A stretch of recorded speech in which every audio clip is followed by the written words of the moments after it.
My name's Sue, and I have a little boy, Harry, who's 4.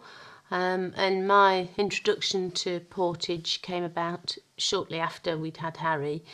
When he was born, we were told that he had Down syndrome, and the following day that he had a heart defect, quite an impressive one, which would need surgery. So our life was then, we were propelled into a world of doctors and paediatricians and medical representatives from goodness knows where.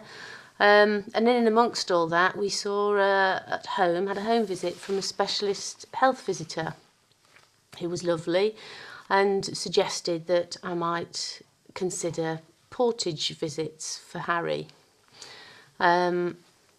And I was quite keen to get involved with that, because much of what we'd read, having had Harry, was one of two things. It was either all the medical stuff, which we didn't understand and couldn't control in any way, or there was all the developmental delay side of things, where I felt we could actually do something. And the first part of Harry's life was so full of all medical appointments, it left you feeling quite inadequate and unable to help him. So when we had the visits from the Portage worker, Lisa, you know, I sort of embraced the whole idea and concept of it, really, feeling that it was the one area I could probably have some impact and try and help Harry. Having read that early intervention was critical, and I have since seen the rewards for that.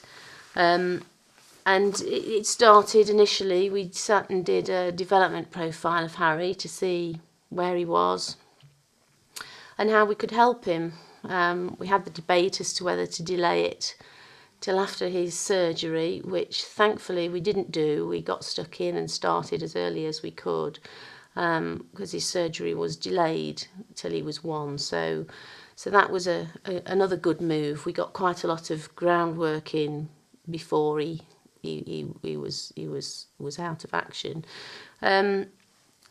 So, as I say, we sort of assessed his development, and then the play started, really. But you know, what play it was. I mean, I would naturally tend to play certain types of activity with Harry, and I realised that would limit him, and because of what Lisa was teaching me to do and doing with Harry, she had much more of a global view of his development, which was great, and I learned so much in the process about sort of the many tiny steps that go towards him achieving a task, and it was quite an eye-opener, really. But I do know of people that decided against Portage, and can fully understand why you might do that, with the various medical appointments and people. There's very many professionals that become involved with your child, but they really are the ones, the good appointments to keep, and where you can make more of a difference. I think that's certainly what I felt, and the relationship that you build up with that person, and that your child, what Harry developed, is something quite special to come from quite grey days. You know, you come through, and now we look at Harry and what he's doing, and we'll see Lisa socially and not professionally, and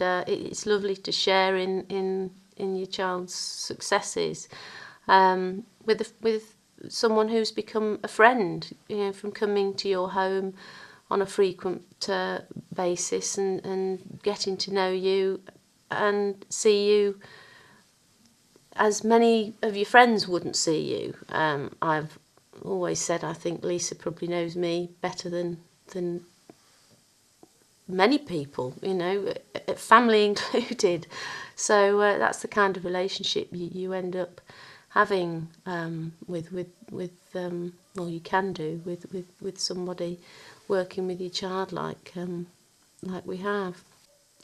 Having seen the benefits of someone coming into your home, seeing your child where they are comfortable in their own space and their own environment, they you know, Lisa got an awful lot out of Harry because he was comfortable, I think, and he wasn't in a stressful environment. If anybody was unsure about whether to get involved with Portage, I could wholeheartedly recommend that you do, because the benefits that what you can learn from your child with your child are immense. And we've ended up with a friend. It's not like many of the other professionals that you see. You do form a real bond, yourself and your child, with this person that comes into your home on a very frequent basis.